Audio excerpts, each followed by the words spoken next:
잘 살게 한 이 나라를 거부하고 싶었던 거예요. 김일성이가 이 나라를 통일했으면은 사회주의 국가가 됐을 텐데 이승만 대통령, 박정희 대통령이 너무나 잘 살게 해놓고 마지막으로 박근혜 대통령이 자유통일을 이루고 싶어 하니까 이게 꼴보기 싫은 거예요. 그래서 박근혜를 내쫓고 싶은 거예요. 호시탐탐 노력했다가 최성원이라는 사람을 붙잡았고 광풍으로 몰고 가게 된 박 대통령 사건이에요.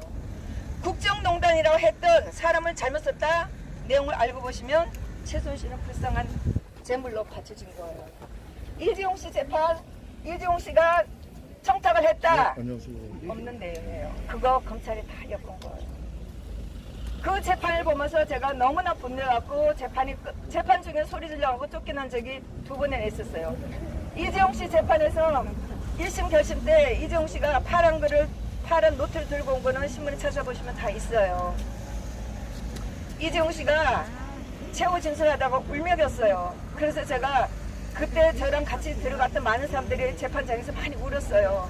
이재용 씨가 우니까. 그래서 제가 힘내세요 해갖고 제가 쫓겨났어요.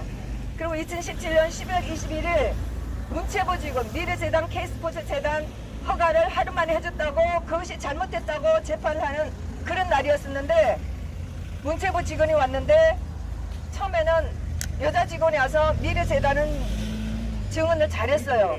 그 다음 오후에 K스포츠재단 증언하는데 남자가 왔는데 이 남자가 떨렸어요. 나중에 시간이 지나니까 페이스를 잡고 설명을 잘하니까 검찰이 이 사람을 엇박질렀어요. 모든 재판은 그래요.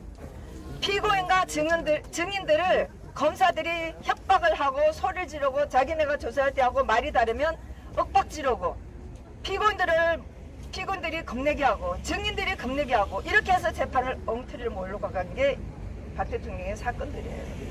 그래서 그때 문체부 K스포츠 재단 허가를 담당한 남자가 와서 말을 다르게 검찰 조사했다고 다르게 하니까 검찰이 소리를 지르면서 협박을 하니까 이 남자가 제가 그걸 보고 나서 너무 기가 막혀서 제가 그동안에 그런 재판을 많이 봤어요.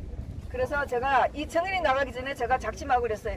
증인이 죄인이에요. 제가 그랬어요. 그래서 제가 쫓겨났어요. 그래서 박 대통령 재판은 김세윤 판사가 하는 재판은 제가 더 이상 들어갈 수가 없었어요. 그렇지만 제가 최성원 씨나 안종범 씨가 하는 재판은 제가 들어갔었고 이재용 씨 재판은 제가 다 봤어요. 이재용 씨 재판은 작년 1월 18일 날 파기환송 대법원에서 판결 날 때까지 제가 다 봤어요. 그래서 전체적으로 이 내용은 다 알고 있는데 이 사람들은 2016년도에 박 대통령 탄핵시킬 때 동참한 의원인데 지난번에 제가 어떤 유튜브를 보니까 이 사람들은 모르고 이거 진짜예요. 누가 만들었어? 이렇게 하시는 분들이 있으시더라고요. 이 사람 명단은 제가 2017년도 어떤 사람이 만들어서 카톡방에 올린 걸 제가 저장해 가지고 있다가 2018년도에 제가 그 카톡방에 있는 명단을 제가 썼어요. 쓰다 보니까 이름이 가나다 순서로 안 돼 있어갖고 가나다 순서로 바꾸고 그러고 보니까 이 사람들이 국회의원들 몇 년 했나 싶어서 제가 또 이걸 찾아서 넣고 또 지역을 넣고 해가고 여러 번 제가 고쳐서 이거를 한 거예요. 지금 여러분들이 핸드폰을 가지고 당장 2016년도에 박근혜 대통령을 탄핵한 새누리당 국회의원을 찾아보시면 명단은 다 나와요. 제가 만든 것도 아니고 누가 만든 것도 아니고 신문에 다 있는 거를 제가 정리를 했던 거예요. 이것은 다 인터넷에 있는 거고 일부 이게 2016년 12월 9일 날 박 대통령 탄핵을 하자고 소추한 그 날에 이게 무기명으로 돼 있어서 이게 누군지는 모르지만 탄핵을 찬성을 하겠다고 공공연하게 말한 사람이 많아요. 저쪽에 있는 김연아 신보라는 나는 탄핵을 하겠다. 또 40명은 모여갖고 탄핵하겠다 하고 다 나와 있기 때문에 이 명단은 틀린 게 거의 없어요. 제가 이 명단을 조사하다 보니까 딱 한 명이 확인이 안 돼요. 여기 보면 김용태가 있어요. 김용태는 박 대통령이 탄핵이 터지니까 바로 탈당을 해버렸어요. 그래서 우리가 1급이라고 하는 거예요. 새누리당의 국회의원으로 62명이 찬성을 하고 김용태까지 넣으면 63명이에요. 근데 한 명이 확인이 안 되기 때문에 김용태를 넣어서 62명이지만 김용태를 넣으면은 전체적으로 63명이에요. 그것은 인터넷에 찾아보시면 바로 다 나와 있어요. 그거를 찾아보셔야 되는데 여러분들하고 우리 공화당하고 다른 점이 뭐냐? 이런 데서 차이가 나는 거예요. 에? 자, 저도 지금 여기 찾아봤습니다. 다 나와요. 우리는 이런 사실을 알고 이건 잘못됐다 하고 지금까지 투쟁을 해왔고 여러분들은 텔레비를 보고 들은 소리로 그걸로 끝난 거예요. 그 차이예요. 근데 시간이 지나고 나서 박 대통령 나오시니까 불쌍한 박 대통령님 하고 나오셨어요. 제가 없다는 것도 알고 박 대통령 불쌍하다는 건 알아요. 근데 많은 사람들이 조용히 살게 놔두자 이렇게 얘기를 하셔요. 맞는 말이에요. 깜짝이야. 근데 박 대통령 억울해요. 박 대통령이 탄핵되셨기 때문에 박정희의 딸이라는 것도 덜 입혀진 거예요. 그럼 우리가 어떻게 할 거예요? 박 대통령 탄핵은 잘못됐다는 것을 우리가 알려야 돼요. 역사에 남겨야 돼요. 이 탄핵은 잘못됐다. 거짓으로 탄핵을 했다. 조작으로 사건이 이루어진 거다. 우리가 이거를 밝혀서 역사에 바로 잡아야 되고 박 대통령이 탄핵을 무효화시켜야 되는 거예요. 그래서 우리 공화당은 어떻게든 이걸 하고 싶어서 지금까지 투쟁을 해왔는데 뭐 이거는 제가 우리 공화당 당원으로서 제가 변명을 하자면 당원들 중에 열이 많은 사람도 있고 저처럼 재판에 뛰어다니는 사람도 있고 다 달라요. 그러다 보니까 행동이 좀 달라서 여러분들한테 각자 나쁘지 않은 인상을 줬다는 것은 좀 이해를 해주시면 좋겠어요. 그러나 딱 한 가지 박 대통령 죄가 없다는 그 사실은 우리가 가지고 왔기 때문에 오늘날까지 와서 했고 보셨다시피 이명박 대통령 제가 한두 번 들어가 봤어요. 이명박 대통령은 별로 새가 없으니까 아직 감옥에 계시고 그래도 우리가 열심히 투쟁을 해왔기 때문에 박 대통령이 이나마도 나오셨다 이런 생각을 하고 박 대통령이 재판을 받으면서 몸이 어떠했는지는 저는 잘 알아요. 허리가 너무 아파서 재판에 나오실 때도 너무너무 힘들어했었고 발가락을 다쳐가고 힘들어한 것도 제가 다 봤어요. 물론 자료도 다 가지고 있고 그런 거를 누구보다 잘 알고 있는 게 우리 공화당원인데 하다 보니까 뭐 여러분들 눈에 거슬린 것도 있지만은 그거는 좀 이해를 해주시고 그러면 박 대통령 탄핵이 잘못됐고 불쌍하고 이렇게 다 했는데 어떻게 해서 박 대통령이 잘못된 것을 무효화시킬 수 있느냐? 그것은 박 대통령 재판을 재심을 해야 돼요. 박 대통령 재판을 다시 해서 그 재판이 잘못됐다는 거 다 기록이 다 있고 변호사도 있고 우종찬 기자가 거짓과 진실로 유튜브로 책으로 다 남겼어요. 책도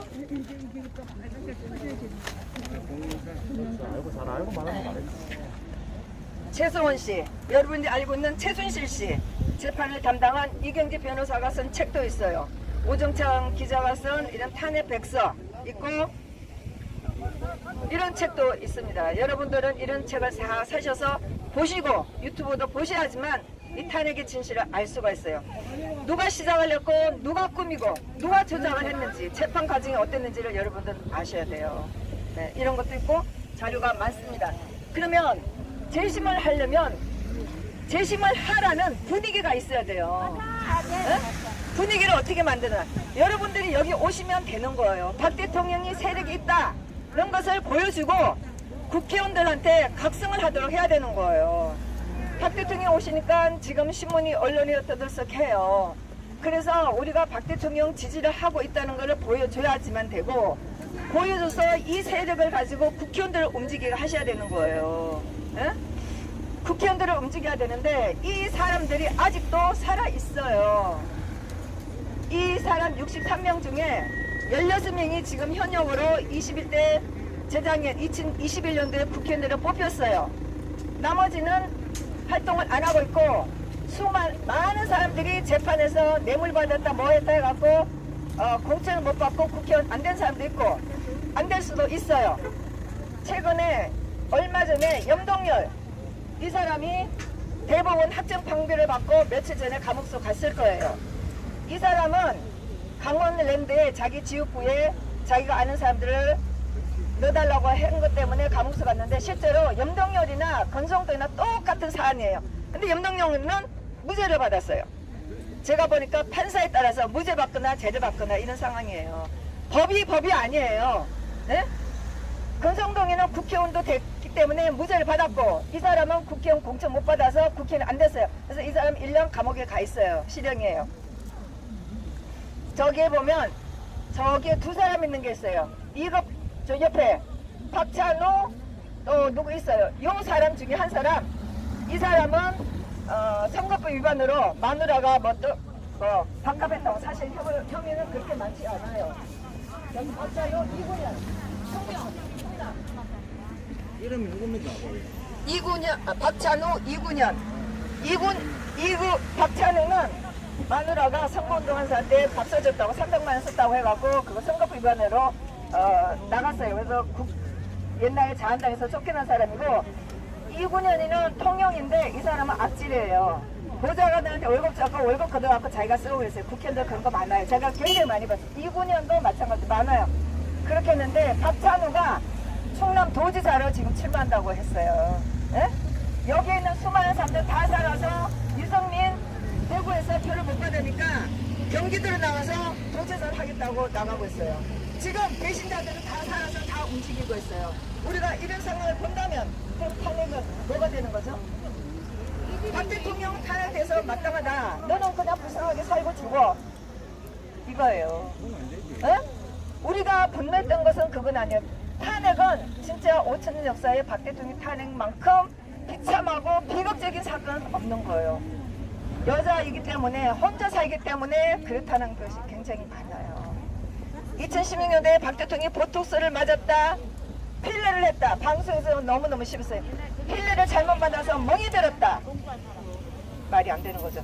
여자들 웬만하면 보톡스 맞아요. 요즘에 길 가다가 성형외과 피부과 가면은 보톡스 다 맞을 수 있어요. 지금 작년에 경선한다고 나왔던 남자들 다 이마 얼굴에 다 맞았어요. 근데 박 대통령만 조롱거리가 된 거예요. 다 억울한 거예요. 에? 박 대통령을 최순실이랑 엮어서 최순실이가 국정농단을 당하고 박 대통령 꼭두각시였다.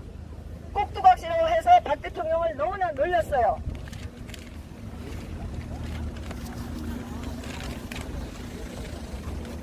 계속 들을래 엄마 뭐 강화문에서 박 대통령 얼마나 놀렸는지. 근데 어디 가야지 못 가야지.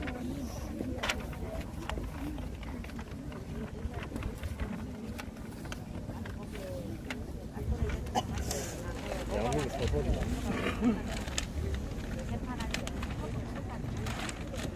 제가 다음에 와서 다시 자료를 더 보여드릴게요. 박 대통령을 일단 망신을 치고 박 대통령은 최순실한테 놀아놨다. 이렇게 프레임을 싹 씌워서 박 대통령을 내쫓은 거예요. 실제로 재판에서 그러면 헌법재판에서 박 대통령의 그 씌워진 2012년 강화문에서 씌워진 그것을 바로 밝혀야 하는데 헌법재판소에서 박 대통령 사건을 제대로 다루질 않았어요. 박 대통령을 탄핵하겠다고 국회에서 동의한 그 소추문에 나왔던 21건의 박 대통령의 범죄는 전부 다 신문 쪼가리였어요. 근거도 없는 너무나 황당한 거죠. 거기에 대해서 관심을 가지고 우리가 따지고 보고 재판에 뛰어다닌 것은 저랑 같이 동조하면서 박 대통령 죄가 없다고 한 사람이 지금까지 남아있는 이런 사람들이에요. 수많은 사람들은 생계에 바쁘고 관심을 주다가도 제대로 자료를 찾지 못해서 제대로 알지 못하고 이런 상황이거든요. 그래서 헌재에서도 자료를 가지고 박 대통령을 탄핵해야 되는데 아무리 봐도 죄가 없는 거예요. 좌파들이 엮은 것은 세월을 7시간에 박근혜 대통령 뭘 했나, 이게 가장 중요하게 박 대통령을 내쫓은 거예요. 세월호 사건은 사고예요. 근데 좌파들은 박 대통령한테 7시간 뭘 했나 해갖고 박 대통령 내쫓고 싶었던 거예요. 헌재에서 보니까 이게 죄가 안 되는 거예요. 세월호는 싹 뺐어요. 박 대통령 죄를 봐도 아무리 봐도 죄가 안 되는 거야. 다 죄가 안 되는데 마지막 가서 박근혜 대통령은 헌법을 수호할 태도가 없다 파하면 이렇게 한 거예요. 박 대통령이 헌법을 준수할 태도가 없다. 그것은 청와대를 가서 조사를 해야 되는데 박 대통령이 거부했다. 이걸 가지고 헌법을 준수할 자격이 없다. 이렇게 해서 박 대통령 내쫓죠. 그랬으면 이 사건들이 형사재판대로 와서 형사재판에서 제대로 돼야 되는데 형사재판에서 제대로 안 됐다는 거예요. 그것들이 우리가 우물분을 터뜨리는 거예요. 박 대통령 아무리 찾아도 뇌물 받은 것도 없어. 미래재단 K스포츠 재단인데 아무리 봐도 이게 실질적으로 문제가 안 돼. 그러니까 기업들을 협박했다. 돈을 달라고. 강요를 했다. 이렇게 합니다. 박 대통령 제가 미래재단 K스포츠 재단은 무죄로 났어요. 그렇지만 거기에 돈을 내라고 한 것은 박 대통령이 강요를 했기 때문에 돈을 줬다. 집권남용을 했기 때문에 돈을 줬다. 이렇게 해갖고 거기에 대해서 15년을 때렸어요. 판결에서. 검사들은 윤석열이 했던 그 판사들은 30년을 때렸어요. 뇌물로. 응? 그러고 나서 그것도 국정농단 일 한 것도 봐도 제가 안 돼. 그러니까 또 박 대통령을 또 엮기 시작한 거예요. 국정원 특갈비. 국정원에서 돈을 가지고 와서 박 대통령이 개인적으로 썼다. 이렇게 또 덮으시는 거예요. 지금 김정숙의 옷값이 문제가 되고 있어요. 박 대통령이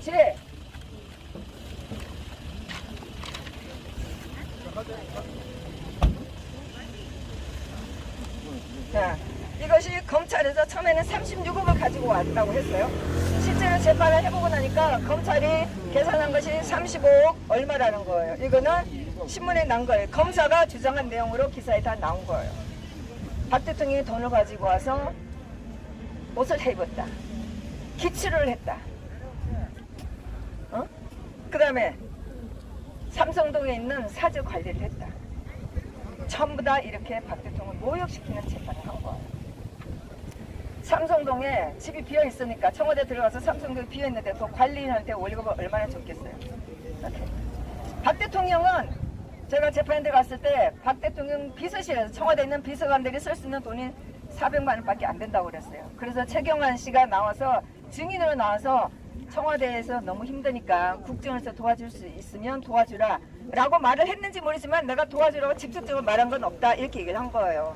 그래서 박 대통령한테 도와줬는데 박 대통령은 새 비서관들 중에 한 사람이 나보고 국정원에서 청와대에 쓸 수 있는 돈이 있다고 하니까 그 돈을 쓸 수 있다 이렇게 얘기를 했는데 누가 했는지는 밝히지는 않았어요. 그리고 또 국정원의 새 원장도 국정원 특갈비로 감옥서 가 있는데 간행으로 그렇게 해왔다. 청와대에서 그렇게 이 금액이 있다고 하면 도와주지 이렇게 해서 도와준 거예요. 청와대에서 쓸 수 있는 돈이 400만 원인데 최경환 씨가 그랬어요. 박 대통령이 너무 불통이라고 욕을 많이 했는데 국회의원들의 경조사가 있으면 꽃 하나 보내야 되는데 그거를 보내지 않아서 불통이라고 얘기를 했다. 박 대통령이 국회의원들 아버지 어머니 누가 돌아가실 때 화환 보내면 10만 원 뭐 하고 봉투 좀 줘야 되는데 박 대통령 그거 할 수가 없어요. 그러니까 불통이래. 그래서 국정에서 도와줄 수 있으면 도와주면 좋겠다 해서 돈을 도와줬고 그래서 박 대통령 그 돈을 가지고 어디 방문할 때 경력금, 하사금 이렇게 썼고 청와대에 있는 직원들이 월급이 모자라니까 그 돈을 월급으로 좀 준 거고 이렇게 쓴 거지 개인적으로 쓴 건 없다고 증인들은 다 말했는데 이런 증인들의 말은 제대로 채택이 안 되고 고영태가 하는 거짓말, 차은택이 하는 거짓말만 판결문에 넣은 거예요. 많은 사람들은 판결문을 보고 역사가 밝혀질 거다 판결문 자체가 엉터리라는 거예요. 지금도 법률가들이 변호사들이 그 판결문을 보니까 박 대통령이 최순실하고 놀아나서 돈 버는 것 같아 이렇게 얘기하는 거예요. 작년에도 펜앤마이크에 나오는 교수님 제가 유튜브를 보다가 제가 너무나 기가 막히게 댓글 달다가 그만 제가 끝냈어요. 너무나 잘못 알고 있는 거예요. 판결문을 보고 박 대통령 사건을 파헤친다는 것은 여러분들은 잘못 역사를 아시는 거예요.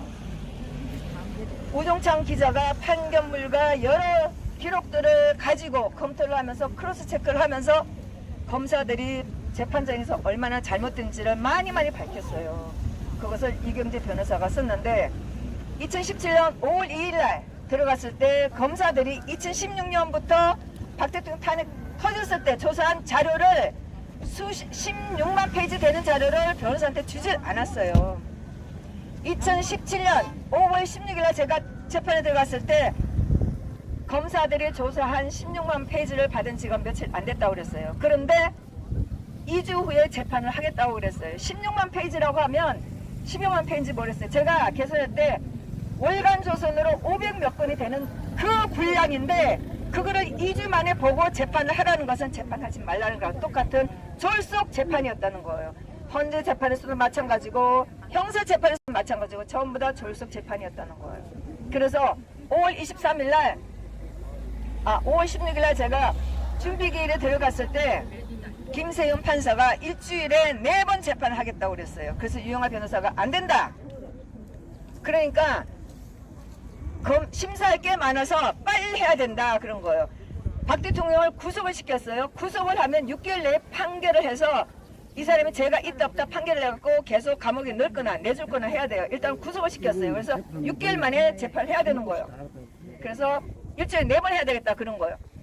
그래서 뭐 옥신각신 좀 한 게 있었어요. 그런데 5월 23일 날 첫 재판이 되고 그날이 화요일이나 그랬어요. 그리고 25일 날 금요일 날 재판을 또 했어요. 그리고 그 다음 주에 3번 하고 그 다음부터는 일주일에 4번을 했어요. 아침 10시부터 아침 10시 하면 박 대통령이 서울구치소에서 8시 20분에 출발을 하시는 거예요. 그러면 법원에 9시쯤 도착해요. 그러면 1시간 동안 변호사들하고 얘기를 할 시간이 있어요. 그리고 재판을 해요. 그리고 점심시간이고 재판을 6시에 끝나는 적은 없어요. 7시, 8시, 9시, 10시 넘어서 재판을 끝나는 거예요. 그러면 변호사들이 그날 재판을 보고 오늘 재판에 뭐가 나오는지 문제가 뭐가 되는지 검토를 해야 돼요. 검사들이 지난번에 조사한 자료를 검토를 해야 돼요. 뿐만 아니라 최수원 씨 재판에서 벌써 1월 달부터 재판해왔던 자료를 검토를 해야 돼요. 이재용 씨 재판에서 했던 거를 뭔가 듣고 조사를 해야 돼요. 아무것도 없어요. 그날 재판한 것도 몰라요. 그전에도 몰라요. 어떻게 이거 재판하라는 거예요. 재판은 한 달에 한 번 정도 해야 되는 거예요. 그래서 자료를 검토를 해야 되는데 아무런 자료를 검토를 못하고 증인을 누가 불러야 될지도 잘 모르는 상태에서 불러서 하고 그 증인들이 어떻게 증언을 하고 뭐가 잘못됐지 해야 되는데 그런 거를 할 시간이 너무나 없는 너무나 말도 안 되는 이런 재판을 한 거예요. 저는 그런 재판을 보면서 막 울기도 하고 욕도 많이 했어요. 너무나 분한 거예요. 2016년도에 김평우 변호사가 와서 얘기했어요. 법이라는 것은 상식이다 그랬어요. 상식을 어렵게 해놓은 게 법이라고 그랬어요. 우리가 얘기를 들으면 아 그랬구나 그럴 수 있겠다 이런 마음이 되는데 이건 아닌데 이런 마음이 계속 드는 거예요. 그 재판 내내 아니잖아요. 그래서 저는 많이 울고 재판이 끝나고 나서 검찰들한테 욕도 많이 했어요. 말이 되느냐. 너 같으면 친구를 위해서 네 목숨을 내놓고 이런 짓을 하겠나. 막강한 대통령 자리를 걸고 네 친구를 도와주겠느냐. 말이 안 되잖아요. 온갖 죄를 다 쓰고. 그런 엉터리 재판을 한 게 박 대통령 탄핵 사건이에요.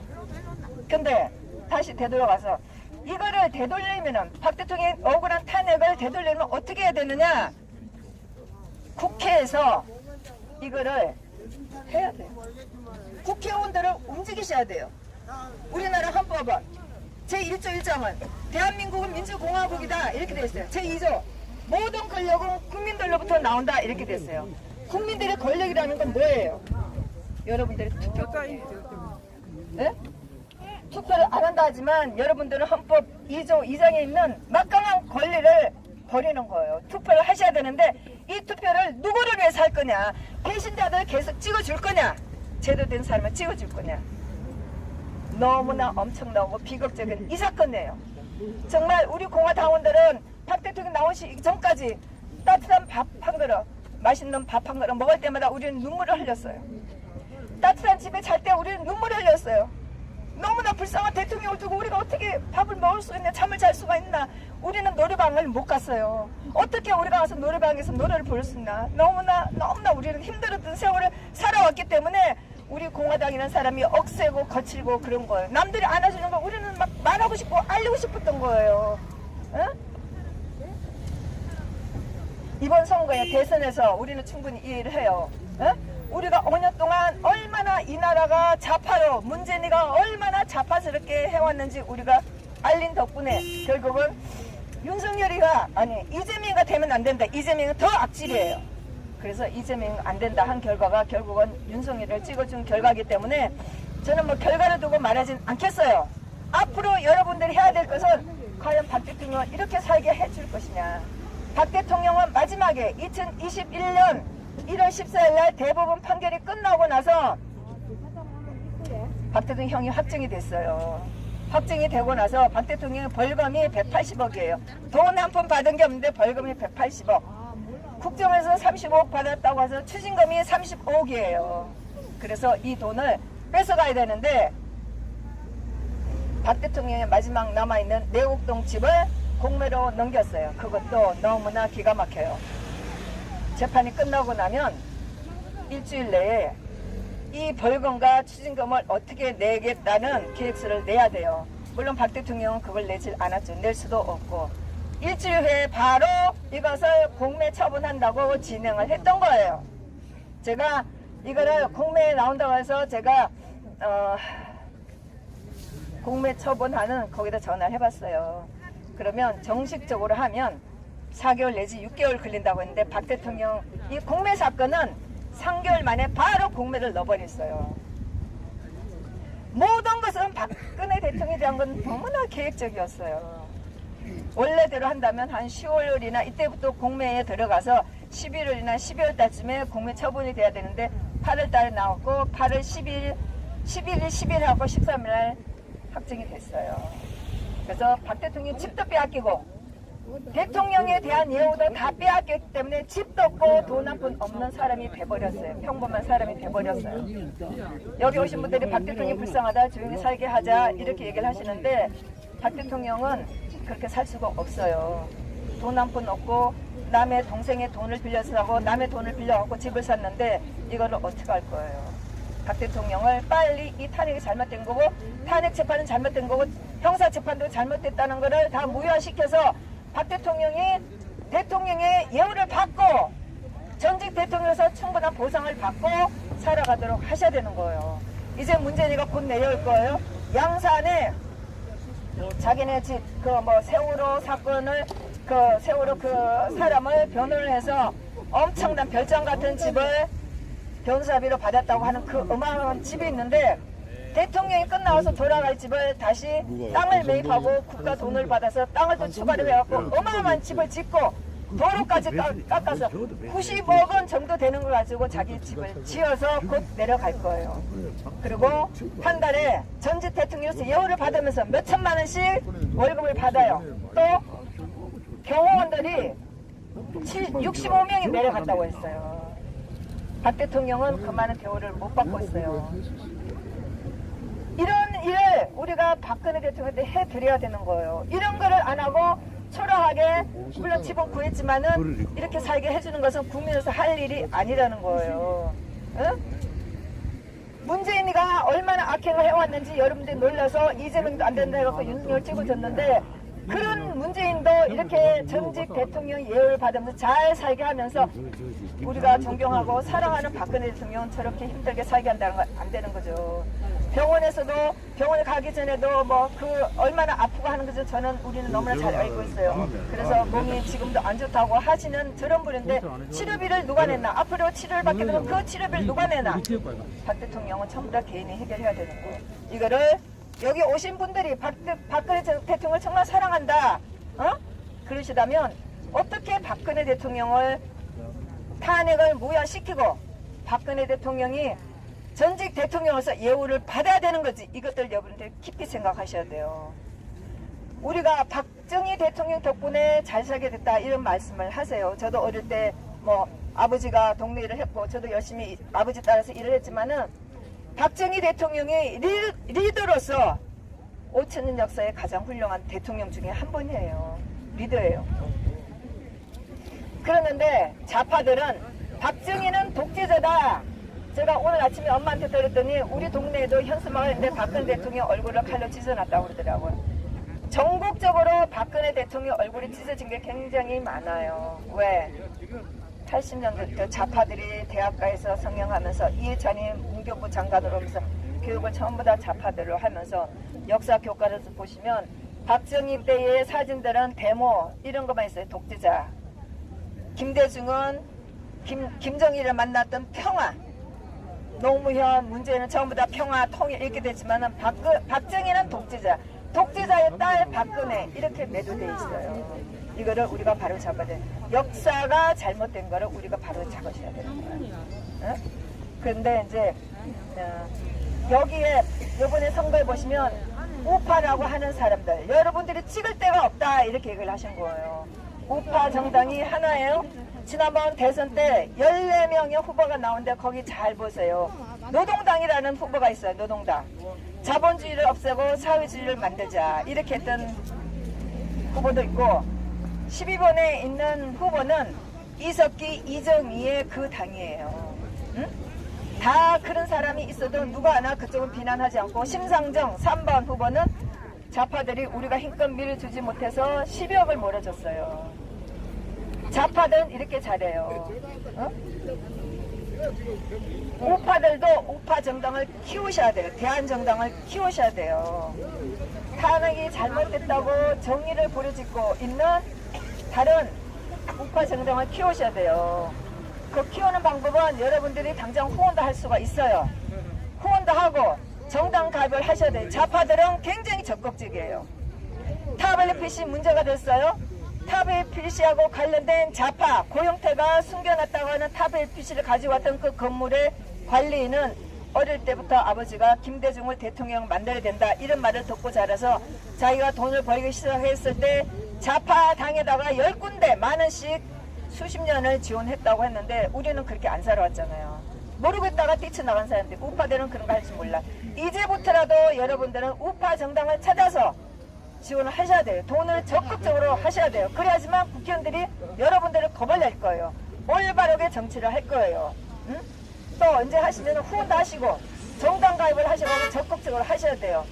또 하나 여러분들이 가장 하셔야 될 거는 여러분들이 주권 행사를 하시는데 올바른 국회의원들한테 주권 행사를 하시는 거 선고를 하셔야 되는 거예요.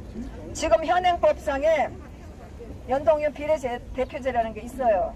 정당에다가 투표를 해주는 게 있어요. 2020년도에는 참 황당하게 처음 나오면서 그 법이 이상하게 됐지만 2024년도 국회의원 선거가 다시 있을 때는 정당에다가 후원을 해주시는 방법이 있어요. 정당에다 투표를 해주시면 정당에서 국회의원을 배출할 수가 있어요. 그래서 여러분들은 그런 거를 아시갖고 정당에다 투표해주는 거 하셔야 돼요. 정당에다가.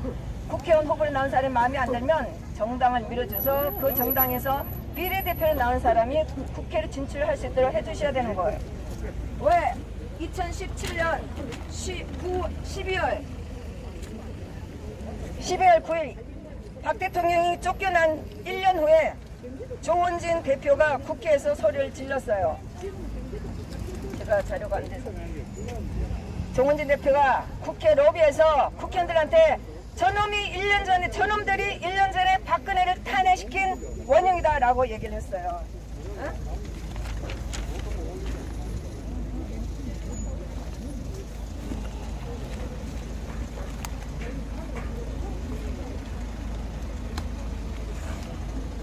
제가 자료를 찾다 보니까 이런 자료가 있어요.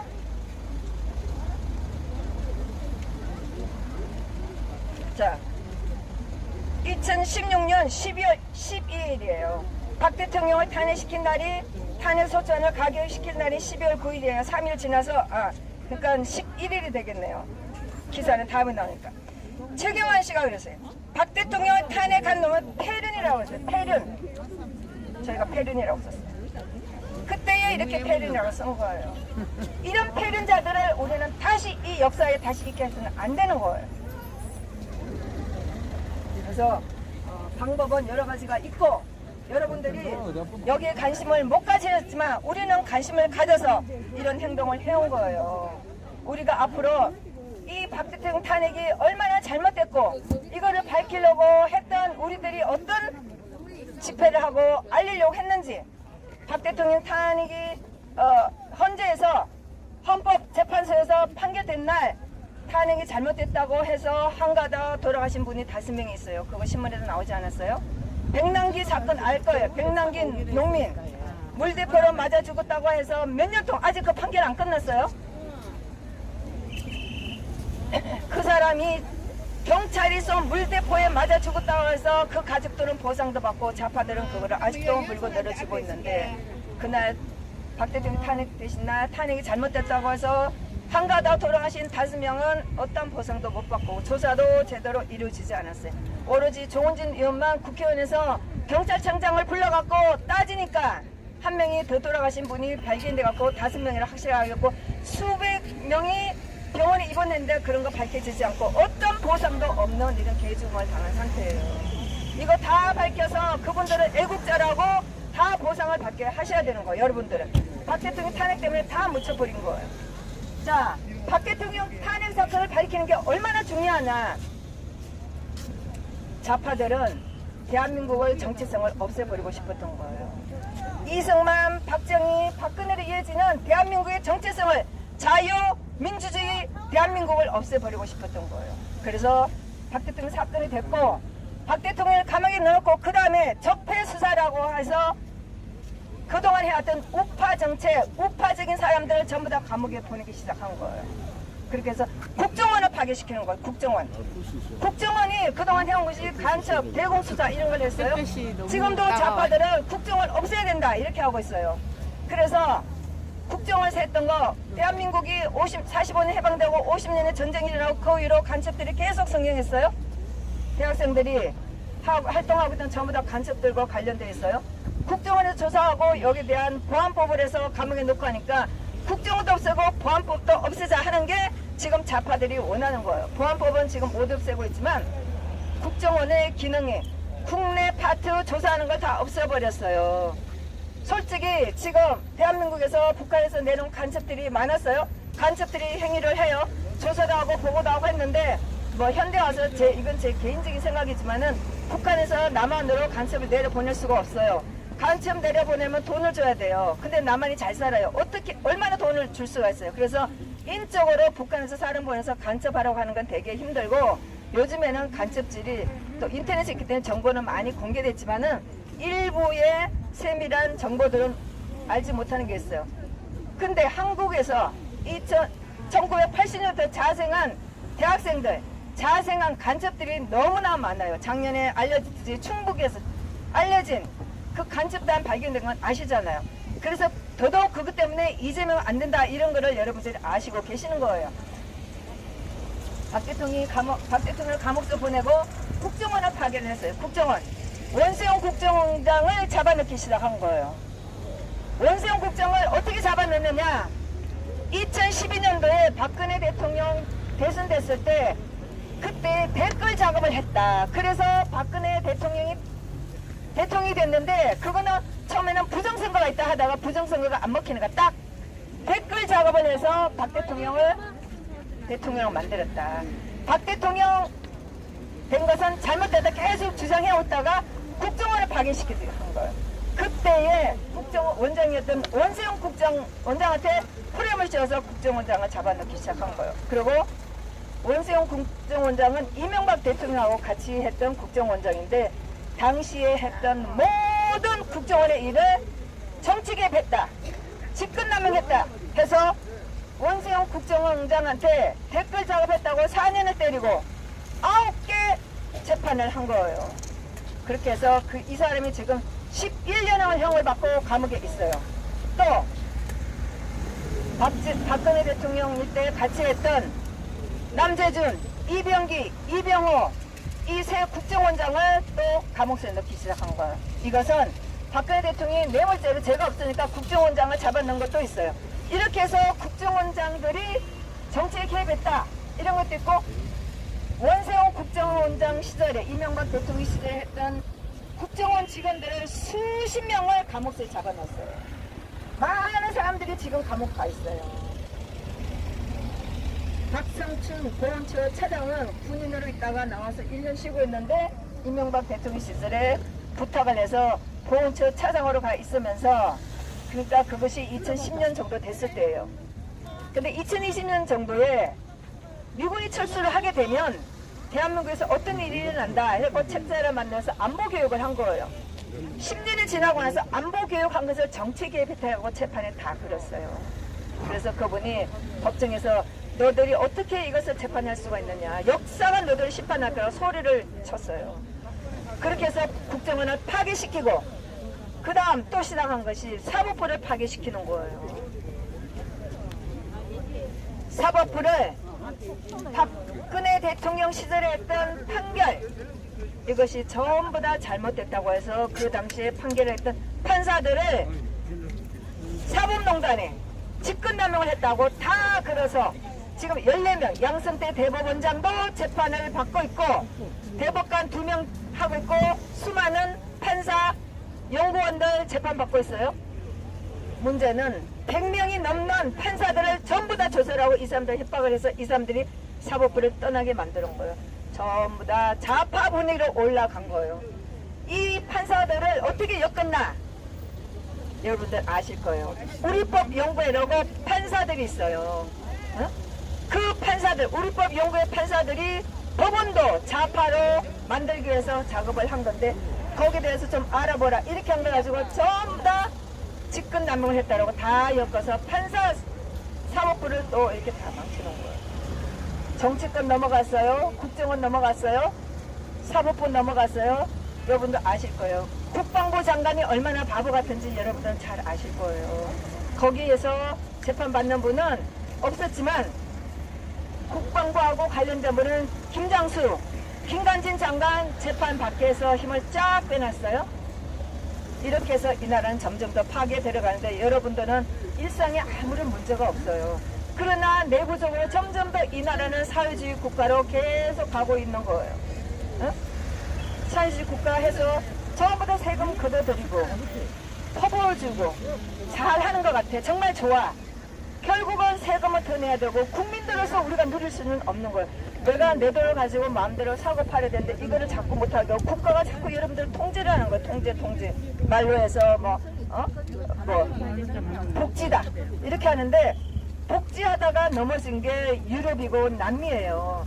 그거 말고 내가 내 돈을 가지고 내 맘대로 후원도 하고 쓰고 해야 되는데 그걸 자꾸 못하게 하고 국가가 통제하도록 하는 게 사회주의 국가로 넘어가는 거예요. 왜? 그렇게 하면 권력자들은 좋으니까.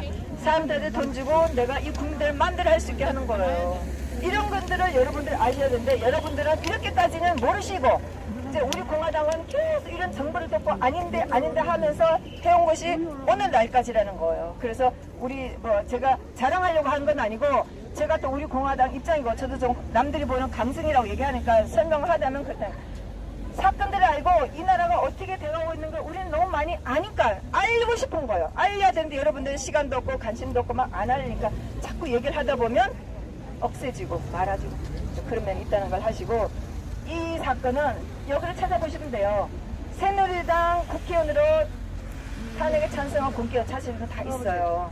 이런 사람들은 다시 뽑지 말아야 되는데 우파라는 정당이 하나밖에 없으니까 후보가 없어요. 그래서 뽑아주시는 거예요.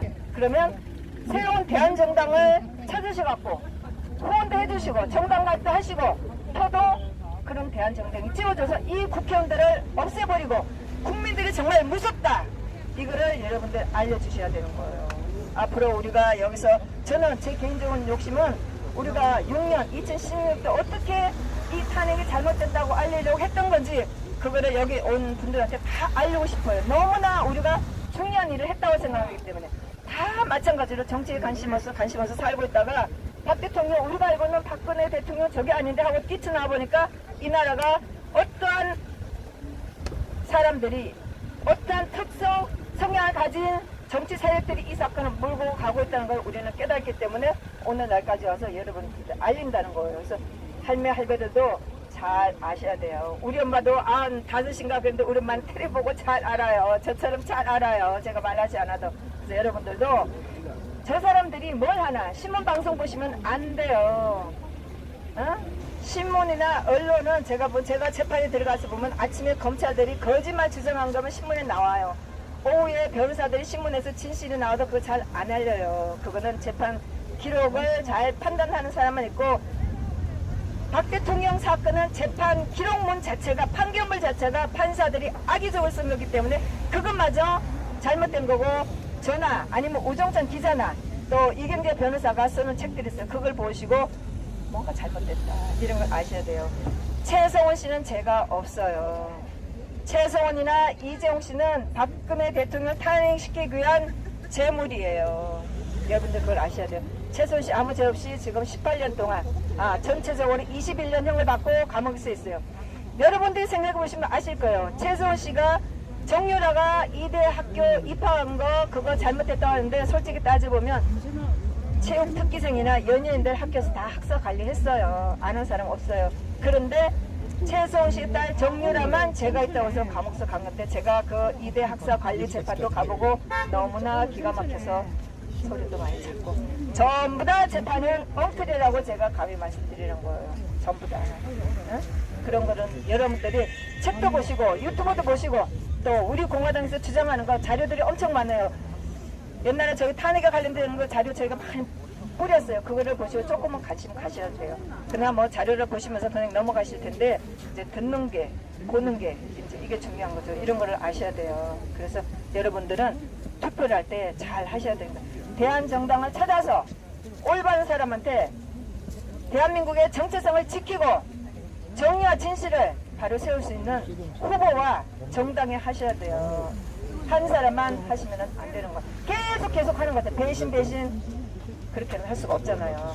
우리 생애 마지막 남은 박정희 대통령을 살아왔고 마지막에 또 저 같은 경우는 박근혜 대통령 살아왔던 이 시대를 우리가 멋지게 장식해야 되는 거 아니에요? 정말 잘 사는 대한민국 이런 거를 자손한테 물려주고 당당하게 참 우리가 열심히 일했어.